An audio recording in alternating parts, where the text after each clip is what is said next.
Hello నేను మీ రచన welcome to political point.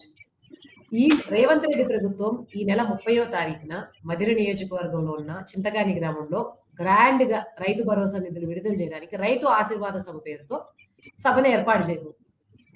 దీని మీద దాదాపు 9,000 కోట్లు నిధులు చేస్తామని డైరెక్ట్ గా బ్యాంక్ అకౌంట్స్ లోకి జమ చేస్తామని ఇంతకుముందు సిద్దిపేటలో కూడా రేవంత్ రెడ్డి ప్రభుత్వం చేసింది రైతు భరోసా నిధుల విషయంలో. తర్వాత భారీ సభలు నిర్వహించడం అన్నది రైతులతో కనెక్ట్ అవడానికి ఒక కాంగ్రెస్ వ్యూహం అయి ఉండొచ్చు. అయితే ప్రతిపక్షాలు మాత్రం గత కొన్ని రోజులుగా కాంగ్రెస్ టార్గెట్ చేస్తుంది, ముఖ్యంగా రైతుల విషయంలో, రైతు డిస్కౌంట్ ఏర్పాటు ప్రతిపాదన విషయంలో కావచ్చు, అలాగే రైతాంగ కమిటీ చైర్మన్ కోదండ రెడ్డి చేసినటువంటి వ్యాఖ్యలు, రైతులకి 3 గంటల కరెంటు చాలు, ఎక్కువ అవసరం లేదనేటువంటి ఆయన చేసిన వ్యాఖ్యలు కావచ్చు, వీటన్నిటిని చూసి బీఆర్ఎస్ టార్గెట్ చేస్తుంటే ధాన్యం సేకరణ విషయంలో కూడా ఫెయిల్ అయిందని చెప్పి మార్కెట్ యార్డ్స్ లో పర్యటించి బీజేపీ నేతలు కూడా టార్గెట్ చేస్తూ ఉన్నారు. ఈ నేపథ్యంలో కాంగ్రెస్ ప్రభుత్వం ఇన్ని విమర్శల మధ్య ఈ బహిరంగ సభను దాదాపు 2 లక్షల మంది ప్రజలతో ఏర్పాటు చేసిన రైతులతో అని చెప్పి ప్రకటించడం అనేది ఒక సంచలనంగా, ఒక చర్చనీయాంశంగా మారిందని చెప్పుకోవచ్చు. అయితే ఈ సినారియోలో నిజంగా రైతుల్లో రేవంత్ రెడ్డి ప్రభుత్వం మీద వ్యతిరేకత ఉందా? గత బీఆర్ఎస్ ప్రభుత్వంతో పోలిస్తే రేవంత్ ప్రభుత్వం అంతో ఇంతో చేసిందని అనుకుంటున్నారా, లేకపోతే వ్యతిరేకత ఉందా? సో ఓవరాల్ గా ఈ సభ అన్నది రైతుల మీద రేవంత్ రెడ్డి ప్రభుత్వం రాజకీయ వ్యూహాల మీద ఎలా ప్రభావితం చేయబోతుంది, దీని గురించి మనతో మాట్లాడడానికి కన్నెగంటి రవి గారు ఉన్నారు, రైతు స్వరాజ్య వేదిక state committee member. So Kanneganti Ravi గారు, ముందు స్ట్రైట్ అవే సభతో కాకుండా రైతులు బీఆర్ఎస్ నుంచి కాంగ్రెస్ ప్రభుత్వంలోకి వచ్చిన తర్వాత రైతులు బెటర్ ఫీల్ అవుతున్నారా? ఇంతకు ముందు బీఆర్ఎస్ ప్రభుత్వం కన్నా కాంగ్రెస్ ప్రభుత్వం బాగా చేస్తుందని ఫీల్ అవుతున్నారా, లేకపోతే అసంతృప్తితో ఉన్నారా? ఓవరాల్ గా మీ అభిప్రాయం ఏంటి? రైతులతో తిరుగుతూ ఉన్నారు కాబట్టి క్షేత్రస్థాయిలో. నమస్కారం అండి ఫెడరల్ ప్రేక్షకులకు అందరికీ. ఒక మాటలో చెప్పాలంటే గత ప్రభుత్వం రైతుల పట్ల చాలా అన్యాయంగా వ్యవహరించింది అనేటువంటి భావనతోనే కాంగ్రెస్ ప్రభుత్వానికి ఓట్లు వేసి గెలిపించారు రైతులు. ముఖ్యంగా నగరాల్లో బీఆర్ఎస్కే సీట్లు వచ్చినాయి, కానీ మొత్తం గ్రామీణ ప్రాంతం అంతా కూడా కాంగ్రెస్ కండగా నిలబడి గెలిపించింది.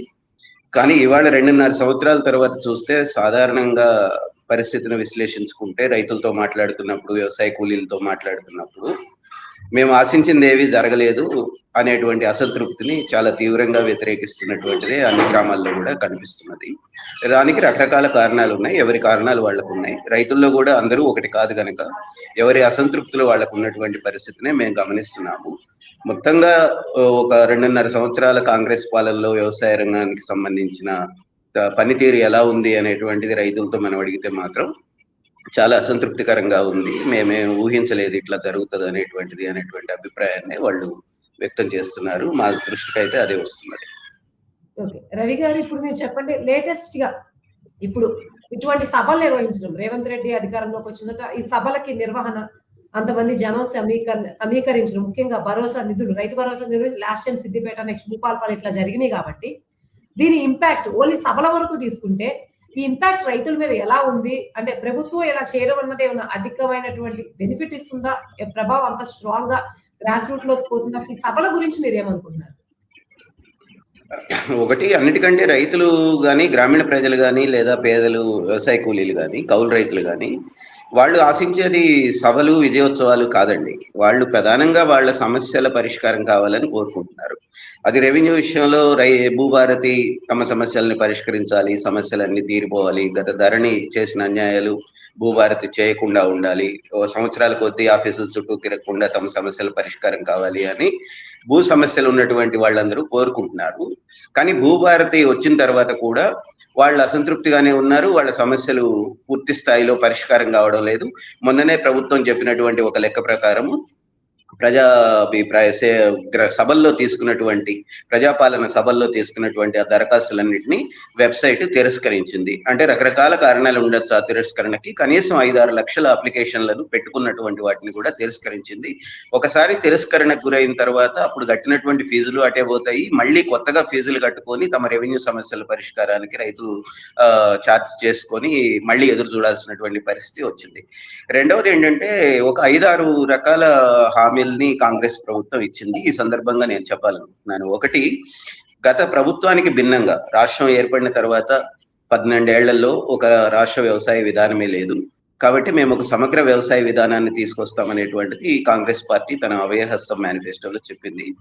అది 2.5 ఏళ్ల తర్వాత కూడా ఆ సమగ్ర వ్యవసాయ విధానం రాలేదు.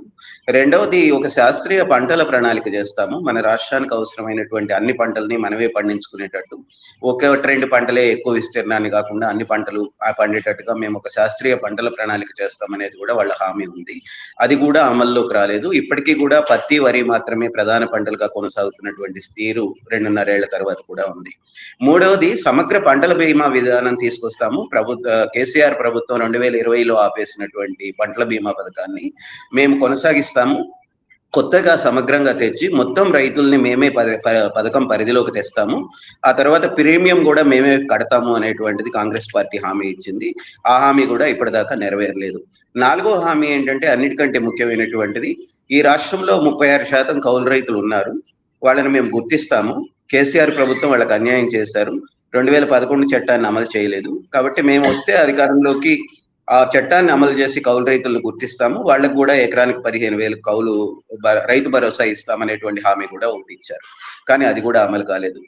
అట్లాగే యూనివర్సిటీలని కన్యకంఠ రవి గారు, సారీ టు ఇంటరప్ట్, మీరు అన్ని చెప్తున్నారు. అట్ ద సేమ్ టైం ఇప్పుడు మనం రైతు భరోసా గురించి మాట్లాడుకుంటున్నాం కాబట్టి గత 2.5 ఏళ్లలో ఇయర్ కి 2 టైమ్స్ ఇవ్వాలి. ఎన్ని టైమ్స్ రిలీజ్ చేశారు? అన్ని సక్రమంగా ఇచ్చారు. ఇప్పుడైతే 1 మంత్ డిలేతో జరుగుతుంది. అది కూడా ఒకటి ఏంటంటే 2000 డిసెంబర్లో అంతకు ముందు ప్రభుత్వం నిల్వ ఉంచిపోయినటువంటి డబ్బుల్ని కొంత రిలీజ్ అయినాయండి. 6,000 కోట్లు 2023 రబీలో.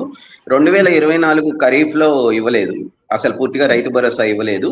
ఆ సందర్భంగా రాష్ట్రమంతా మేము ప్రజాభిప్రాయ సేకరణ చేస్తాము. ఎన్ని ఎకరాల పరిమితి పెట్టి రైతు భరోసా ఇవ్వాలి, అట్లాగే కౌలు రైతుల గురించి కూడా మేము ప్రజాభిప్రాయ సేకరణ ఇస్తామని చెప్పి ఉమ్మడి రాష్ట్రాల్లో రైతులతో కౌలు రైతులతో చర్చలు చేశారు మంత్రివర్గ ఉపసంఘం వెళ్ళి. కానీ ఆ అభిప్రాయాలు చాలా స్పష్టంగా ఏమొచ్చినాయంటే 10 ఎకరాల వరకు పరిమితం చేయండి రైతు భరోసాని, అట్లాగే కౌలు రైతులకు కూడా ఇవ్వండి అనేటువంటిది వాళ్ళు చెప్పారు ప్రజలు. కానీ పక్కన పెట్టేశారు. ఆ సంవత్సరం అసలు ఆ సీజన్ లో ఖరీఫ్ లో ఇవ్వలేదు, రబీలో ఇచ్చారు. అది కూడా ఎకరాల చొప్పున మొదటిసారి మొత్తంగా వేశారు. 9,000 కోట్లని అందరికీ వేసేశారు. బీఆర్ఎస్ ప్రభుత్వం లాగానే 1,51,00,000 ఎకరాలు ఉంటే కేవలం 2 లక్షల ఎకరాలు తీసేసి 1,49,00,000 ఎకరాలకి, చాలా పెద్ద పెద్ద బడా భూస్వాములకి, వ్యవసాయం చేయనటువంటి భూములకు కూడా వీళ్ళు కూడా వేసేసినటువంటి ఉంది. ఆ తర్వాత సంవత్సరం నుంచి దాదాపు 24 ఖరీఫ్ నుంచి చూస్తే మనం 25 ఖరీఫ్ నుంచి అప్పటి నుంచి ఇక ప్రతి సంవత్సరం కూడా పూర్తి స్థాయిలో రైతు భరోసా ఎప్పుడు వేయలేదండి. ఒకసారేమో 4 ఎకరాల వరకు వేసి మానేశారు. 5వ ఎకరం వాళ్ళకు కూడా రాలేదు. ఆ తర్వాత కాలంలో సీజన్ లో 1 ఎకరానికి మాత్రమే వేశారు. మిగతా వాళ్ళకి అసలు వేయలేదు. అందరికీ 1 ఎకరానికి వేసి మిగతా వాళ్ళకి కూడా వేయలేదు. అంటే రైతు భరోసా 18,000 కోట్లు సుమారుగా సంవత్సరానికి ఖర్చు అవుతుంది 2 సీజన్లకు కలిపి. దాంట్లో ఇప్పుడు గవర్నమెంట్ బడ్జెట్ లెక్కలు వచ్చినాయి 2024-25. 18,000 కోట్లలో వాళ్ళు వేసింది కేవలం 11,000 కోట్లు. అంటే 7,000 కోట్లు రైతులకు రావాల్సినటువంటి రైతు భరోసాని అది ఆర్థిక వనరుల కొరత అని చెప్తారా, లేదా సరైనటువంటి ప్రణాళిక లేకపోవడం అని చెప్తారా, మొత్తంగా అయితే వేయలేదు. పైగా వాళ్ళు చెప్పిన దానికి భిన్నంగా, ఎవరైతే సాగు చేస్తున్నారో వాళ్ళకే వేస్తామనేటువంటి దానికి భిన్నంగా, మళ్ళీ వ్యవసాయం చేయనటువంటి భూములకి, వ్యవసాయం చేయనటువంటి రైతులకి, భూస్వాములకి, టౌన్లలో ఉండే వాళ్ళకి, అమెరికా వెళ్ళిపోయిన వాళ్ళకి కూడా వీళ్ళు కూడా రైతు భరోసా వేసి నిధులు దుర్వినియోగం చేస్తున్నారు. గ్రామాలలో ఉండేటువంటి నిజంగా కష్టాల్లో ఉండి సాగు చేస్తున్నటువంటి కౌలు రైతులకు మాత్రం 1 రూపాయి కూడా వీళ్ళు ఈ 2.5 సంవత్సరాలలో 5 సార్లు రైతు భరోసా వేసినటువంటి టైంలో కూడా ఎప్పుడు వేయలేదు. అంటే రైతు భరోసా విషయంలోనే ఒక గందరగోళమైనటువంటి పరిస్థితుల్లో ప్రభుత్వం ఎప్పుడు ఉంటుంది. 9,000 కోట్లు కూడా వాళ్ళ రాష్ట్ర బడ్జెట్ నుంచి లేదా పన్నుల ఆదాయం నుంచి తీసుకొచ్చి వేస్తున్నటువంటి డబ్బులు కాదండి. ప్రతిసారి 9,000 కోట్లని వాళ్ళు అప్పు చేస్తున్నారు. ఈ అప్పంతా రేపు వచ్చే ప్రభుత్వం మీద పడుతుంది, లేదా వీళ్లే మళ్ళీ ప్రభుత్వంలోకి వస్తే వాళ్లే కట్టాల్సినటువంటి అప్పు. అంటే అప్పు చేసి రైతు భరోసా లాంటి స్కీములు అమలు చేయడం వల్ల వచ్చేది ఏంటంటే, రైతులకి టైంకి వేసినట్టుగా కేసీఆర్ కూడా చెప్పుకునేవాడు, కానీ మొత్తం అప్పంతా కూడా రాష్ట్రం మీద పెట్టిపోయాడు ఆయన. ఇప్పుడు వీళ్ళు కూడా ప్రతి స్కీమ్ ని అమలు చేయడానికి అప్పు తెస్తున్నారు. అది స్కూల్ అయినా, రైతు భరోసా అయినా, లేకపోతే ఇంకోటి అయినా అప్పులు తెస్తున్నారు. ఆ అప్పుల్ని తీర్చడం అనేటువంటి బాధ్యత ప్రభుత్వం మీద ఉంటుంది. అత్యధిక వడ్డీ రేట్లతో చేస్తున్నారు. పైగా 7%, 9% వడ్డీ రేట్లతో కూడా చేస్తున్నటువంటి పరిస్థితి ఉన్నది. రైతు భరోసా విషయంలో ప్రభుత్వం తాను ఏదైతే హామీలు ఇచ్చిందో 10 ఎకరాల లోపు వాళ్ళకి పరిమితం చేస్తామని, అసలు పెద్ద భూస్వాములకు వేయమని, లేదా కౌలు రైతులకు వేస్తామని ఏవైతే హామీలు ఇస్తూ వచ్చిందో ఆ ఒక్క హామీని కూడా నిలబెట్టుకోలేదు. పాత ప్రభుత్వం దారిలోనే వీళ్ళు కూడా పోతున్నారు. కాకపోతే పాత ప్రభుత్వం కనీసం అప్పులు చేసైనా సరే ప్రతి సీజన్ లో వేసేది, వీళ్ళు ఆ సీజన్ లో కూడా వేయలేకపోతున్నారు. రవి గారు ఇంకొకటి చెప్పండి. మీరు ఇప్పుడు ముఖ్యంగా రేవంత్ రెడ్డి ప్రతిపక్షం ఉన్నప్పుడు మీరు అన్నట్టు ఇట్లాగే అపోజ్ చేశారు. బీఆర్ఎస్ ప్రభుత్వం రియల్ ఎస్టేట్ వెంచర్లకి, గుట్టలకి, కొండలు, క్వారీలు ఉన్న వాళ్ళకి కూడా వేసింది. సాగు కాని భూములకు వేసిందని మేము దాన్ని అంతటినీ కూడా రెక్టిఫై చేసి శాటిలైట్ సర్వే చేసి రియల్ వాళ్ళకే ఇస్తున్నాము సాగు భూమి ఎవరైతే వ్యవసాయేతర భూములకు ఇవ్వట్లేదని చెప్పేసి కూడా ఆయన చెప్తున్నారు లేటెస్ట్ గా. సో అంటే ఇప్పుడు అంటే ఆల్రెడీ 2.5 years లో ఆల్మోస్ట్ ఇయర్ కి ట్వైస్ వేసుకున్నా సరే ఒక 5 సార్లు ఇప్పుడు రావాలి కాబట్టి ఈ మొత్తం మీద చూస్తే పోనీ ఒక టర్మ్ లో అయినా సరే వ్యవసాయ భూములకే ఇచ్చినటువంటి రైతు భరోసా ఇచ్చిన సిచ్యువేషన్ ఉందా? ఇప్పటికీ కాంగ్రెస్ ప్రభుత్వం అధికారంలోకి వచ్చిన 2.5 ఏళ్లలో 5 సార్లు అంటే ఇప్పుడు 5వ సారి కాబట్టి 4 సార్లు కూడా వ్యవసాయేతర భూములకు ఇచ్చింది. అంటే ఈ సర్వే ఏదైతే చేపట్టిందో అంతకుముందు ఇప్పుడైనా సరే వస్తుందని మీరు అనుకుంటున్నారా? ప్రతిసారి వ్యవసాయేతర భూమికి ఇస్తుందా లేదా మిస్టేక్స్ వల్ల? ఒకటి సమగ్ర సర్వే చేయలేదండి. మొదటి 4 సీజన్లలో వాళ్ళు రైతు భరోసా చేసినప్పుడు ఎటువంటి సమగ్ర సర్వే చేయలేదు. యాక్చువల్ గా కేసీఆర్ ప్రభుత్వ కాలంలో 1,51,00,000 ఎకరాలకి వాళ్ళు చివరిసారి వేశారు. 2023 ఖరీఫ్ లో వాళ్ళు వేసింది 1,51,00,000 ఎకరాలకి. వీళ్ళు రైతు భరోసా వేయడం మొదలెట్టిన తర్వాత వీళ్ళు వేసినటువంటిది 1,49,00,000 ఎకరాలకి.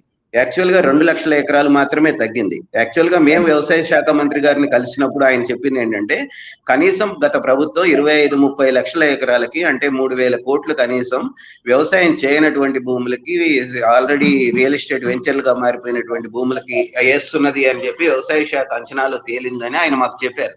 కానీ వీళ్ళు కూడా ఏమాత్రం అటువంటి భూముల్ని మరి ఐడెంటిఫై చేసి తీసేయడం కాకుండా 1,49,00,000 ఎకరాలకు వీళ్ళు కూడా వేశారు. ఈ సంవత్సరానికి కూడా వాళ్ళు ప్రకటించింది ఏమిటి? ఇప్పుడు మొదటిసారి ఏమైనా కొంతమందిని తీసేస్తారా ఏంటో తెలియదు, కానీ లెక్కలు ఇంకా బయటకు రాలేదు. 1,35,00,000 ఎకరాలకి మేము వేయబోతున్నాము అనేటువంటిది వీళ్ళు ప్రకటించారు. 12,000 రూపాయలకల్లో మొదటి 6,000 రూపాయలని ఇప్పుడు వేయబోతున్నామని. అంటే అకస్మాత్తుగా 1,49,00,000 నుంచి 1,35,00,000 ఎందుకు వచ్చింది? ఒకవేళ ఈ 10-15 లక్షల ఎకరాలు ఎవరికి వేయొద్దని నిర్ణయించుకున్నారు వాళ్ళు, అది వ్యవసాయం చేయని భూములా లేదా పెద్ద రైతులా ఏంటి అనేటువంటిది మాకు స్పష్టత లేదు. అది ప్రభుత్వం కూడా చాలా స్పష్టంగా ప్రకటించలేదు.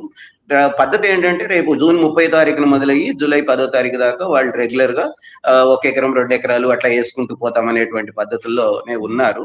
ఎందుకంటే నిధుల సమీకరణ అనే దాన్ని బట్టి ఒకవేళ జూన్ 30 నాడే రాష్ట్రం అంతా 9,000 ఎకరాలు కూడా 9,000 కోట్లని కూడా పంపిణీ చేస్తే మాత్రం 2 రకాల నష్టాలు ఉన్నాయి. ఒకటి, వ్యవసాయం చేయనటువంటి భూములకు కూడా మళ్ళీ వెళ్ళే ప్రమాదం ఉంది అంచనాలు లేకుండా. రెండవది ఏంటంటే కౌలు రైతులకు ఈసారి కూడా మళ్ళీ అన్యాయం జరిగే అవకాశం ఉంది. ఎందుకంటే ఒకసారి భూమి యజమానికి రైతు భరోసా వేసేసిన తర్వాత ఈ సీజన్ లో కూడా కౌలు రైతుకి ఎట్టి పరిస్థితుల్లోనూ రైతు భరోసా వచ్చేటువంటి అవకాశం లేదు. ఆ అన్యాయం కూడా మళ్ళీ 2.5 సంవత్సరాల తర్వాత కూడా కొనసాగబోతుంది. ఫైనల్ గా ఒక క్వశ్చన్ ఆన్సర్ చేయండి రవి గారు. ఓవరాల్ గా చూస్తే రేవంత్ రెడ్డి రైతు ఓట్ బ్యాంక్ కావచ్చు, రైతులు కావచ్చు సానుకూలంగానే ఉన్నారని అనుకోవచ్చా? కొంత విముఖత, అసంతృప్తి మొదలైందని అనుకోవచ్చా ఈ 2.5 years గడుస్తున్న నేపథ్యంలో? యాక్చువల్ గా మాలాంటి వాళ్ళం అందరూ సామాజిక కార్యకర్తలుగా ఉన్న వాళ్ళందరము బీఆర్ఎస్ చేసిన తప్పులు, నిరంకుశ పాలన వ్యతిరేకించి మార్పు కావాలి అని చెప్పి మేము ప్రచారం చేసాం. 2023 అసెంబ్లీ ఎన్నికల సందర్భంగా మేమందరం కాంగ్రెస్ గెలుపుకు పరోక్షంగా కారణమయ్యాము. మేము కానీ వాళ్ళ ప్రజలు కానీ అనుకుంటున్నది ఏంటంటే మనం అయితే కోరుకొని తెచ్చుకున్నటువంటి ప్రభుత్వమే, ఈ ప్రభుత్వం సరైనటువంటి పాలన అందిస్తే బాగుండేది, అభయహస్తం మేనిఫెస్టో హామీలన్నీ అమలు చేస్తే బాగుండేది, 6 గ్యారెంటీలను అమలు చేస్తే బాగుండేది, లేదా ముఖ్యంగా రైతులకి గ్రామీణ ప్రజలకు ఇచ్చినటువంటి పెన్షన్దారులకు ఇచ్చినటువంటి హామీలను అమలు చేస్తే బాగుండేది అనేటువంటిది మా అందరికీ ఉంది. అవేవి కూడా సరైనటువంటి పద్ధతుల్లో అమలు చేయలేటువంటి అభిప్రాయం మాకు కూడా ఉంది. మేము గ్రామాల్లోకి వెళ్ళి సర్వే చేసినప్పుడు మొన్న కౌలు రైతుల సర్వే కోసం మేము చాలా గ్రామాలు తిరిగాము. ఆ సందర్భంగా మాకు అర్థమైంది ఏంటంటే అది రుణమాఫీ విషయంలో కూడా 2 లక్షల కంటే పైన కూడా ఉన్న వాళ్ళకి చేస్తామన్నారు, అది అకస్మాత్తుగా వదిలేశారు. పంట నష్ట పరిహారం కూడా ఇస్తామని జీవో కూడా తెచ్చారు. ఆఖరికి 230 కోట్లకు జీవో తెచ్చారు, కానీ ఇప్పటికీ 1 రూపాయి కూడా వాళ్ళ అకౌంట్లలో వేయలేదు. అంటే పంట నష్టం జరిగిందని గుర్తించి జీవో తెచ్చి నిధులు కేటాయించకుండా ఆగిపోయినటువంటిది కూడా ఉంది. మూడవది, ధాన్యం కొనుగోళ్లలో ముఖ్యమంత్రి గారి ప్రకటన ఏంటంటే ఒక తేమ పేరుతో ఒక గింజ కూడా మేము కట్ చేయము, మీకు కోత పెట్టము, పూర్తిగా ఎంఎస్పీ వచ్చే విధంగా మేము చూస్తామనేటువంటిది కాంగ్రెస్ పార్టీ హామీ ఇచ్చింది, ముఖ్యమంత్రి గారు హామీ ఇచ్చారు. కానీ ఇవాళ సీజన్ పరిస్థితి ఏంటంటే ఈ సీజన్ లో పూర్తి స్థాయిలో ధాన్యం కొనలేకపోయారు. తడిచిన ధాన్యాన్ని 15%, కనీసం 100కి 15 కిలోలు కట్ చేసి తీసుకుంటున్నటువంటి పరిస్థితి ఉంది. రైస్ మిల్స్ అడ్డగోలు దోపిడీ చేస్తుంటే వాళ్ళని పట్టించుకునేటువంటి పరిస్థితి ఉంది. అధికారులు కానీ ఎమ్మెల్యేలు కానీ ఒక్కళ్ళు వాళ్ళు కూడా మాట్లాడడం లేదు. అన్ని రైతు సంఘాలు మొత్తుకుంటున్నాయి. రైతులకు కనీసం ఎంఎస్పి కూడా రావడం లేదు. 1800-2000 రూపాయలతోనే వాళ్ళు రైస్ మిల్లర్లు పే చేస్తున్నారు. అంటే ఈ పంట కొనుగోలు విషయంలో కూడా ఇదే అన్యాయం జరిగింది అనేటువంటి అభిప్రాయం రైతులకు ఉంది. ఒక్క మాటలో వాళ్ళు ఏం చెప్తున్నారంటే పెదవి విరుస్తున్నారు రైతులు, గ్రామీణ ప్రజలు అనేటువంటిది. నిజంగా వీళ్ళు సరే డబ్బులు ఖర్చు పెడతారు, బస్సులు పెడతారు, లారీలు పెడతారు, జనాన్ని సమీకరిస్తారు, సభలు సక్సెస్ చేసుకుంటారు. కానీ నిజంగా జనంలో ఉండేటువంటి అసంతృప్తిని పోగొట్టాలంటే వాళ్ళు ఇచ్చినటువంటి హామీలు, వాళ్ళు ఇచ్చినటువంటి మాటల్ని నిజంగా అమలు చేయడానికి ఒక చిత్తశుద్ధితో కృషి చేయాల్సినటువంటి అవసరం ఉంటుంది. ప్రభుత్వం వైపు నుంచి ఇప్పటి వరకు అటువంటి ప్రయత్నాలు జరగలేదు. చాలా రొటీన్ గా రొడ్డకొట్టుడుగా ముందుకు పోతున్నటువంటి పరిస్థితి ఉంది. పాత ప్రభుత్వం ఏదైతే తప్పులు చేస్తూ వచ్చిందో అదే తప్పుల్ని మళ్ళీ ఈ ప్రభుత్వం కూడా కొనసాగిస్తుంది అనేటువంటిది మేము భావిస్తున్నాము. గ్రామీణ ప్రజలు కూడా అదే అభిప్రాయంతో ఉన్నారు. థ్యాంక్ యూ రవి గారు. ఓవరాల్ గా చూస్తే కాంగ్రెస్ ప్రభుత్వం కూడా రైతుల విషయంలో ఊహించిన స్థాయిలో ఇచ్చిన హామీలు నెరవేర్చడం లేదు.